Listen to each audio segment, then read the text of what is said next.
지금 가장 문제가 되는 또 하나가 나왔지, 여러분요. 가장 문제가 되는 것들.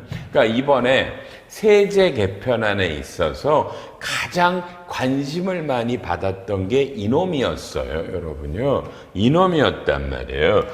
이게 뭐냐면, 그러니까 현행 지금 우리나라 대통령께서 취임을 해서 코스피 지수를 5,000을 가겠다. 2,500이었는데 가겠다. 그러니 이 가는 방법이 뭐냐면, 저는 정말 좋았어요. 기업들더러 배당금을 좀 많이 줘라. 응? 기업은 이익이 나고 주주들에게는 배당도 안 하고. 웃기잖아, 그렇죠? 그럼 주식 투자한 사람은 가뜩이나 주식도 떨어졌는데, 주가도 떨어졌는데 배당금도 안 줘. 그럼 여기서 이 주식을 배당금을 좀 주면 어떻게 돼요? 배당금을 좀 주면 주가가 좀 떨어져도 그냥 생활비로 용돈으로 쓰고 좋으니까 배당금을 좀 강화해라. 배당금을 강화하려면 이 배당금을 주는 이 법인에게 어떤 혜택을 주거나 이 회사 주식을 갖고 있는 주주들에게 혜택을 주자였어요. 근데 이렇게 배당금을 많이 주는 회사에 대한 혜택은 아직은 좀 애매하고요. 특히 똑같은 맥락으로 자기 주식이 있었어요. 자기 주식을 지금 이 현행 정부는 주로 소각하라라는 입장이에요. 그러니까 자사주는 소각을 하고 배당금을 많이 줘라라는 얘기거든요. 그래서 이 처음에 원래는 작년에는 자사주를 소각을 하거나 배당금을 많이 주면 이런 법인에 대해서 어떤 혜택을 주겠다는데 이 혜택은 지금 정권이 바뀐 정부에서는 이 법인에 대해서는 이 혜택은 없는데 이런 회사 주식을 갖고 있는 주주들에게는 혜택을 줄게. 혜택은 다른 거 없어요. 그냥 분리과세예요. 그러면 이 주주들에게 이 혜택을 주면 이 회사 주가는 덩달아서 올라갈 거라. 맞는 얘기예요. 저는 당연히 이 배당금에 대해서는 세금을 좀 많이 줘야 당연히 맞을 것 같아요. 저는 개인적으로요. 그죠? 맞을 것 같아서. 그러면 이게 어떻게 분리과세를 하냐면, 이제 보세요. 고배당 상장법인 주주에 거주자에 해당할 때 비거주자는 안 돼요. 그러니까 이거는 전년도 대비 현금 배당액이 감소하지 않아야 돼요. 그러니까 전년도 대비 현금으로 주는 배당금이 전년도랑 똑같거나 늘어야 돼요. 이건 기본 전제고요. 전년도보다 배당금이 줄면 안 되고, 그리고 배당 성향이 40% 이상이어야 돼요. 배당 성향은 당연히 분모가 당기 순이익이고 분자가 현금 배당이 되겠죠. 요 분자가 정확히 뭐냐는 좀 더 나와야 돼요. 시행령에 현행 이익배당이라고만 나와 있기 때문에. 그래서 당기순이익에서 배당금을 주는 금액이 이게 40% 이상이거나, 그러니까 이거는 전년도 대비 현금 배당이 안 주는 건 당연한 거고요. 또 배당 성향이 40%는 아니더라도 이게 전년도 요게 배당 성향이 25% 이상이면서 직전 3년 평균 대비 5% 이상의 배당금이 늘어났냐, 요 둘 중에 하나가 걸린 거. 그러니까 전년도 대비 현금 배당이 늘어나거나 줄어들지 않아야 되고, 배당 성향이 40% 이상이거나 또는 25% 이상이면서 직전 3년 대비해서, 그렇죠? 직전 3년 평균 대비 5% 이상이 배당이 늘어납니까? 이러면 상장법인입니다. 비상장은 당연히 안 되고요. 그러면 이거는 이 기업의 배당금을 받는 분들은 분리과세인데, 얼마까지 분리과세냐면 여러분 2천만 원까지는, 이건 뭐 당연히 원래가 14%잖아요. 2천 종합과세 기준이니까. 그 다음에 2천에서 3억까지는요 얼마예요? 20%. 3억 원이 넘어가면 이거는 30%. 지금 시장의 반응이 요 원천세 세율이 높다라는 거가 아주 불만인 거예요. 이게 그다지 혜택이냐?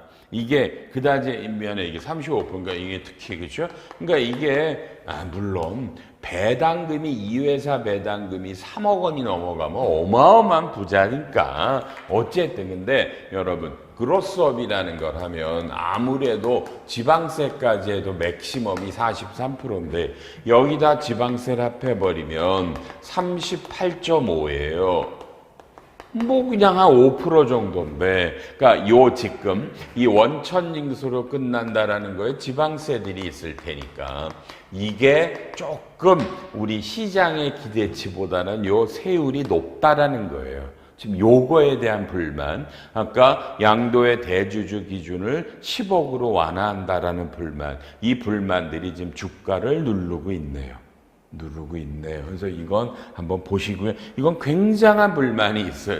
요 원천징, 이건 좋은데 요 원천징수율, 분리과세로 끝나는 요 율이 너무 높지 않냐라는 불만. 그리고요, 이게 헷갈리시면 안 되는 게 현금 배당액이 보면 중간 배당, 분기 배당, 결산 배당이니까 보세요. 이게 2026년에 이 법이 시행되면 그죠? 3월, 6월, 9월 이래서 그죠? 대기업들은 뭐야? 주로 상장은 이렇게 분기별로 3번 나가잖아요. 어떤 기업은 1년에 한 번만 중간 배당 주는 기업들도 있어요. 아주 상장이라도. 그럼 이렇게 분기나 반기의 배당은 이건 이 배당을 받은 연도니까 요건 2026년이고요.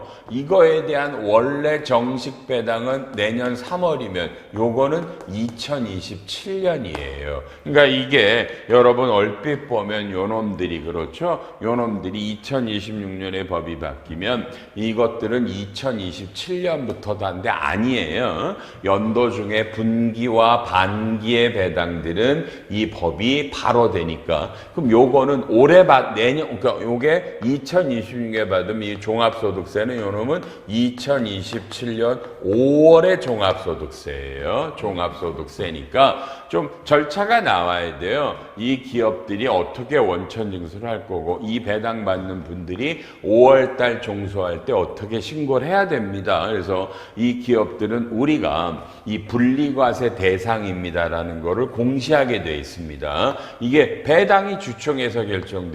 그러니까 주주총회 한 다음 날 공시하게 돼 있어요. 우리는 요 세법에서 정하는 분리과세되는 회사입니다라는 걸 공시하게 돼 있습니다. 그리고 2026년 걸 정식 정규 배당으로 받는 3월은 요거는 종소는 2028년 5월입니다. 그러니까 이게 원천징수로 끝나는 게 아니라 이 배당금 받는 사람이 종합소득세 신고할 때 별도의 신고 절차들이 들어가야 됩니다. 이렇게 해서 됩니다. 하여튼 말은 좋은데 지금 문제가 요거까지는 감안하겠는데 요게 근데 이걸 또 너무 낮추면요. 아니 배당금이 이 회사 배당금만 3억을 받는다. 여러분 말이 되세요? 말이 되겠어요?